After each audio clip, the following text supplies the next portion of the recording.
Hello students. आज हम class 10th की छठी बुक का चैप्टर 2 पढ़ेंगे। पार्ट 2 का नाम है राम लक्ष्मण परशुराम संवाद। इस संवाद को किसने लिखा है? तुलसीदास जी ने। इनका जन्म उत्तर प्रदेश के बाना जिले के राजापुर गांव में हुआ। कब हुआ था? 1532 में, 1532 में हुआ था। ओके, अब इसके बारे में थोड़ा और इनके बारे में पढ़ेंगे। कुछ लोग ये भी कहते हैं इनका जन्म एटा जिले में हुआ था, सौरों में। ठीक है यार, बस इनके बारे में बहुत सारी बातें हैं। अब वो सारी ना बताते हुए हम चैप्टर स्टार्ट करेंगे। पहले हम कुछ और बता दें। इनकी बहुत ही फेमस बुक है रामचरितमानस, जिससे इस पाठ को लिया गया है। ठीक है, रामचरितमानस में पूरे 7 कांड हैं। अब सातों के नाम नहीं बता सकते इसमें, पर मैं ये बता दूँ, इससे लिया गया है बाल कांड से। लिखा तो यह अंश रामचरितमानस के बाल कांड से लिया है। इसमें क्या होता है, सीता स्वयंवर में राम द्वारा सिर्फ धनुष भंग के बाद मुनि परशुराम को जब यह समाचार मिला तो वह बहुत क्रोधित हुई। क्या हुआ? सीता का स्वयंवर था, जिसमें क्या सीता जी के पिता जनक जी ने ये रखा था कि जो धनुष से प्रत्यंचा चढ़ा देगा उसी का विवाह उनकी पुत्री के साथ होगा। कोई चढ़ा ही नहीं पा रहा था। ठीक है, और तो उन्होंने ये कह दिया जनक जी ने कि ये धरती जो है वो वीरों से सुन्न हो चुकी है। तो लक्ष्मण जी क्रोधित हो जाते हैं। फिर उन्हें राम जी उनका क्रोध शांत कर देते हैं। उसके बाद परशुराम के साथ वो गए थे, तो सॉरी, विश्वामित्र के साथ गए थे वो लोग वहाँ पे। तो वो कहते हैं कि राम जाओ, अब तुम करो। तो वो प्रत्यंचा चढ़ाने जाते हैं तो वो धनुष टूट जाता है। तो जब वो टूट जाता है तो उसकी आवाज़ होती है, उसकी झंकार होती है, तो कि परशुराम तक पहुँच जाती है। तो परशुराम बड़े क्रोधित हो जाते हैं उस धनुष के टूट जाने से। तो वो बाहर वहाँ आ जाते हैं। तो क्या होता है, राम के विनय और विश्वामित्र के समझाने पर तथा राम की शक्ति की परीक्षा लेकर अंततः उनका गुस्सा शांत होता है। राम जी बहुत विनम्र थे और फिर विश्वामित्र ने उन्हें समझाया और राम जी की शक्ति का परीक्षा ली गई। तो फिर परशुराम जी का गुस्सा शांत हुआ। इस बीच में क्या हुआ, राम लक्ष्मण और परशुराम के बीच जो संवाद हुआ उससे यहाँ पे बताया गया है। तो देखते हैं, स्टार्ट करते हैं। यहाँ से पिक्चर अच्छी है ना, चलो स्टार्ट करते हैं। नाथ समुधन बंज निहारा, होई कोई एक दास तुम्हारा। आयस कहा कही कि मोही, सन रसाई बोल मन कोई। सेवकु सो जो करे सेवकाई, अर कर नीकर करई लड़ाई। सुनि राम जी सिर धनु तोरा, सहस भाव सम सौ रूप मोरा। सौ बिलगाऊ बिहाई समाजा, ना तो मारे जाई सब राजा। सुन मन वचन लखन मुस्कानी, बोले परसुरई अवमानी। बहु धनी तोरि लड़काई, कहूँ न अचरज मुखीन गोसाई। यही धन पर ममता कोई होत, सन रिसाई कह ब्रह्मकुल क्योतु। अरे नर बालक काल रसोलत, तोई न संभार धनु सम त्रिपुराण धनु विदित सकल संसार। तो ये था हमारा पहला पैराग्राफ। अब इसकी हिंदी में हम समझते हैं। तो राम जी कहते हैं, हे नाथ, हे स्वामी, ये शिव धनुष समुधनु का मतलब है शिव धनुष। ये शिव धनुष तोड़ने वाला कोई कोई एक दास तुम्हारा, आपका ही एक दास है। अर्थात हे नाथ, हे स्वामी, शिव धनुष को तोड़ने वाला कोई आपका एक दास ही है। आयुष कहा कही किन मोही, सुन रसाई बोल मन कोई। अब राम जी कहते हैं, आज्ञा दीजिए। आयुष का मतलब आज्ञा, आज्ञा दीजिए मैं क्या करूं। सुन करके मुनि बोलते हैं, परशुराम जी बोलते हैं, सेवकू सो जो करे सेवकाई, अर करनी कर करे लड़ाई। सेवक तो वो होता है जो सेवक का कार्य करे, ना कि शत्रु की तरह लड़ाई करे। यहाँ पे लड़ाई लिखा है, जो कि लड़ाई। ठीक है। सुनी राम जेहि सब धनु तोरा, सहस भाव सम सौ रूप मोरा। तो हे सुनो राम, जिसने भी इस धनुष को तोड़ा है वो सहज भाव से मेरे सामने आ जाए। सौ बिलगाऊ बिहाई समाजा, ना तो मारे जाए सब राजा। कहते हैं इस समाज से बाहर आ जाए, वरना तो यहाँ बैठे सभी राजा मारे जाएंगे। सुन मन वचन लखन मुस्काने, बोले परस धरे अवमाने। ये सब सुन करके, मुनि की वचन सुन करके लखन मुस्कुराते हुए बोलते हैं, बहु धनुही तोरी लड़खाई, कहूँ ना असुर केन गोसाई। ये कहते हैं वो कि ऐसे तो हमने बचपन में काफ़ी सारी धनुरियाँ तोड़ी थी, तब तो कोई भी इतना गुस्सा नहीं हुआ, तब तो किसी मुनि ने कुछ नहीं कहा। यही धनु पर ममता के ही होत सन विसाई के भृगकुल केतु। इसी धनुष पर इतनी ममता क्यों है? यह सुन करके भृगकुल केतु का मतलब है परशुराम। तो यह सुन करके परशुराम कहते हैं, परशुराम रे नृप बालक काल बस बोलत तोहि न संभार धनु सम त्रिप्राण धनु विदित सकल संसार। हे नृप बालक मतलब राजा के बालक, यह तू काल बस बोल रहा है, तू संभाल के नहीं बोल रहा है क्योंकि तेरा काल आया है। ये धनुरिया नहीं है, ये शिव का धनुष है जो कि इस पूरे संसार में विख्यात है। तो उसका समझ में आया कि हे राम कहते हैं कि ये धनुष तोड़ने वाला कोई आपका दास ही है, आप आज्ञा दीजिए मुझे क्या करना है। तो फिर वो कहते हैं कि सेवक तो वो होता है जो सेवक का कार्य करे, ना कि शत्रु वाले कार्य करे। और ये सब राम सुन करके इसके बाद वो कहते हैं कि राम जिसने भी धनुष तोड़ा है वो सहसभाव से बाहर निकल आए, वरना समाज के बाहर आ जाए, वरना तो यहाँ बैठे सारे राजा मारे जाएंगे। तो फिर लक्ष्मण जी हंस करके उन पे कहते हैं कि हमने ऐसे बचपन में काफ़ी सारी धनुरियाँ तोड़ी थी, तब तो किसी ने कुछ नहीं कहा, तो इस धनुष के टूट जाने पे आप क्यों क्रोधित हो रहे हैं? तो वो कहते हैं हे राजा के पुत्र, तू ये सब काल बस बोल रहा है, इसीलिए तू संभाल के नहीं बोल रहा है, और ये कोई धनुरिया नहीं है, ये शिव जी का वह धनुष है जो पूरे संसार में विख्यात है, विदित है। ओके, तो अब सेकंड पैराग्राफ पर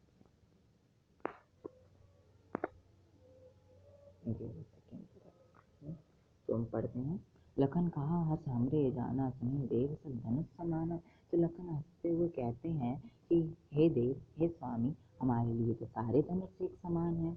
कच्छत लाभो जून धनु तोरे, देखा राम नयन के ओरे, छुअत टूट रघुपति ना दोषी, मुनि बिन काज करें कस रोसी। तो कहते हैं इसके टूट जाने से, धनुष के टूट जाने से, तोरो मतलब टूट जाने से, छतलाभ हानि क्या क्षति या फिर क्या हान और लाभ हो गया? इसके टूट जाने से धनुष के क्या क्षति और लाभ हो गया?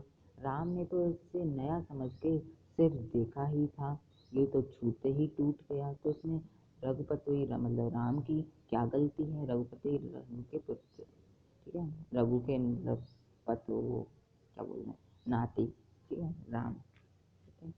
फिर मन बिन काज करें कतुरो से, आप तो बेकार ही क्रोध कर रहे हैं। फिर क्या आ जाता है, बोले चिते परस की ओरा, रे सक्षण स्वभाव न मोरा। तो जो परशुराम होते हैं वो अपने परसे, परसु का फरसा, वो अपने फरसे की तरफ देख करके बोलते हैं, हे मूर्ख, तूने शायद मेरा स्वभाव सुना नहीं है। बालक बोल बने नहीं तोही, केवल मुनि चढ़ जान मोही। तू भी मुझे क्या और बालकों की तरह समझ रहा है?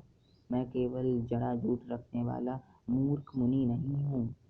बाल ब्रह्मचारी अत कोई, विश्व विदित चित्र कुलद्रोही। मैं बचपन से ही मैंने ब्रह्मचार्य व्रत को धारण कर रखा है, और मैं बहुत ही ज़्यादा क्रोधित स्वभाव का हूँ। और ये पूरी दुनिया जानती है कि ना जाने मैंने कितनी बार इस सृष्टि को क्षत्रिय से भिन्न कर दिया है, क्षत्रियों के बिना कर दिया है। भुजबल भूम भूप बिन कीनी, विपुल बार मही देवन देनी। कितनी बार अपनी इन भुजाओं के बल से इस धरती को मैंने जीता है, इस पृथ्वी को मैंने कितनी बार ब्राह्मणों को बांटा है। सहस भाव बुझ छेद निहारा, परस लोक महीप कुमारा। और फिर कहते हैं सहस भाव की भुजाओं को काट देने वाला ये मेरा फरसा बहुत शक्तिशाली है। मात पितई जन सोच वच करस महिष किशोर ग्रभन के अर्वक दलन, परस मोर असघोर। तो कहते हैं क्यों तू अपने माता पिता को सोच के बस डाल रहा है? ये जो मेरा फरसा है ये बहुत ही शक्तिशाली है, ये गर्भ के अंदर जो बच्चा होता है उसे भी मार देता है।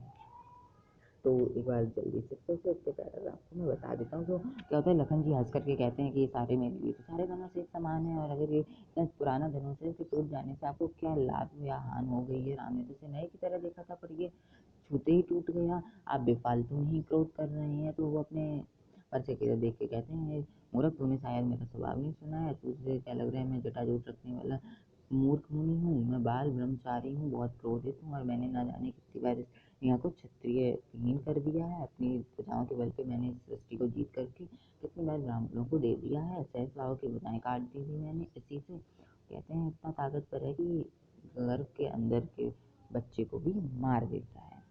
अब नेक्स्ट पैराग्राफ, 6 पैराग्राफ है, 3 स्पीडों में, 3 नेक्स्ट स्पीडों में। तो अब एक और पढ़ते हैं। बियस लखन बोले मृतवाणी, आयो पुनीत महाबटमानी, पुन पुन मोहि दिखाओ कुठारू, चहत उड़ावन फूंक पहारू। तो अब क्या होता है, बियस का मतलब हंसकर, तो हंसकर लखन बोलते हैं मीठी वाणी में कि आप तो मुझे एक महायोद्धा, भारी योद्धा दिखाई पड़ते हो। पुन पुन मोहि दिखाओ कुठारू, चहत उड़ावन फूंक पहारू। देखते कहते हैं पुन पुन मतलब बार बार आप अपने फरसे को मुझे दिखा करके ऐसा चाहते हो कि फूंक मार के आप पहाड़ उड़ा देना चाहते हो। यहाँ कुम्भड़वतिया कोई नाही, जे तर्जनी देख मर जाए। यहाँ कोई कुम्भड़वतिया एक कुमेड़ा का फल होता है, ठीक है। तो ऐसा होता है, उससे हम तर्जनी दिखा दें तो माना जाता है नष्ट हो जाता है। तो यही कहते हैं कि यहाँ पे कोई कुम्हेड़े की बतिया नहीं है जो आपकी तर्जनी देखकर नष्ट हो जाएगी। देख कुठारू सरासन बाना, मैंने कुछ कहा सहित अभिमाना। कहते हैं आपके इस फरसे को देख करके मैंने आपसे जो भी कुछ कहा वो अभिमान के सहित कहा था, अभिमान के साथ कहा था। रघुसुत समुझ जनहि बिलोकी, जो कछु कही सहोर रोकी। हे भृग के पुत्र, ये इनके पिताजी जो थे वो भृग थे, ठीक है। तो भृगु के पुत्र समझकर मैं आपको इज्जत दे रहा था, मतलब ठीक है, और अपने क्रोध को रोक कर ही जो भी कह रहा था वो कह रहा था, ठीक है। सुर महिसुर हरिजन अरगाई, हमरे कुल इन पर न सुराई। तो कहते हैं सुर देव, महिसुर पृथ्वी, हरिजन ईश्वर भक्त, अरु और गाय, गाय लिख लो अर्थ। तो कहते हैं देव, पृथ्वी, ईश्वर भक्त और गाय पर हमारे कुल पर में वीरता नहीं दिखाई जाती है। बंधे पापू अब कीर्त हारे, मारतु पाप परोई तुम्हारे। क्योंकि इन्हें मार देने से पाप लगता है और अगर हार जाते हैं तो अपकीर्ति होती है। कोट पुलक सम वचन तुम्हारा, व्यर्थ धनुधन बानक कठारा। तुम्हारी तो बोली ही लोगों को चोट दे देती है, तो फिर तुम इन धनुष बाण को क्यों रखते हो, इन्हें रखना तो व्यर्थ है। जो लोक अनुचित कहो, क्षमो महामुन धीर, संसरोत मुनि बोले किरा गंभीर। ये कहते हैं अगर आपको मेरी वही वही बातें एक भी अनुचित लगी हों तो मुझे क्षमा करिएगा। और ये सब सुन करके वो विश्वामित्र से बोलते हैं। तो नेक्स्ट पैराग्राफ पढ़ा दे रहा, चलो टाइम है, एक बार इससे भी रिवाइज करा दो करते हैं। तो क्या कहते हैं वो, करके लखन मीठी वाणी में बोलते हैं आप तो मुझे भारी योद्धा दिखाई पड़ते हैं, बार बार अपने फरसे को दिखा करके आप ये चाहते हैं कि आप फूंक मार के पहाड़ उड़ा दोगे। यहाँ कोई कुम्हारे की बतिया नहीं है जो तर्जनी दिख के नष्ट हो जाएगी। मैंने जो भी कुछ कहा वो अभिमान के सहित कहा था। हमारे यहाँ क्या होता है, तेल पृथ्वी ईश्वर भक्त और गाय पर इन पे अपनी वीरता नहीं दिखाई जाती, क्योंकि अगर इन मार दो तो पाप लग जाता है, हार जाओ तो कीर्ति हो जाती है, ठीक है। और कह रहे थे कि आप अपनी ये धनुष बाण तो व्यर्थ में रखते हो क्योंकि आपकी तो बात ही चोट दे जाती है। अगर मैंने कुछ अनुचित कहा हो तो मुझे माफ़ करना। ये सब सुन करके वो विश्वामित्र से ये कहते हैं। अब तो नेक्स्ट पैराग्राफ में क्या कहते हैं वो देखते हैं। तो 3-4 ही लाइनें कही थी उन्होंने स्टार्टिंग में विश्वामित्र से, तो वो मैं एक साथ पढ़ के बताता हूँ। तो देखिए, वैसे 3 की कहा था, चौथा करते रहे, नेक्स्ट वीक तो छुट्टी हो जाएगी, होगा तो क्वेश्चन आंसर उसमें ही देख लेंगे, कन्फर्म नहीं है। अब देखो, कौशिक सुनहि मंद यही बालक, कुटिल काल बस निज कुल घातकु। भान वंश राकेश कलंकु, निपट नृकंसु अवधु असंकु। काल कबलु होई छिन्माहि, कहो पुकार घोर मोहि नाही। तुम हट कहु जो चहुँ उबारा, कहु प्रतापु बलु रोषु हमारा।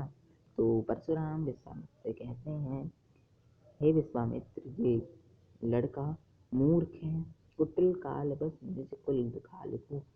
ये काल के बस अपने कुल का नाश करा देगा, नष्ट करा देगा। भान वंश पे पूरे चांद का ये कलंक है। राकेश मतलब चंद्र, पूरे भानुवंश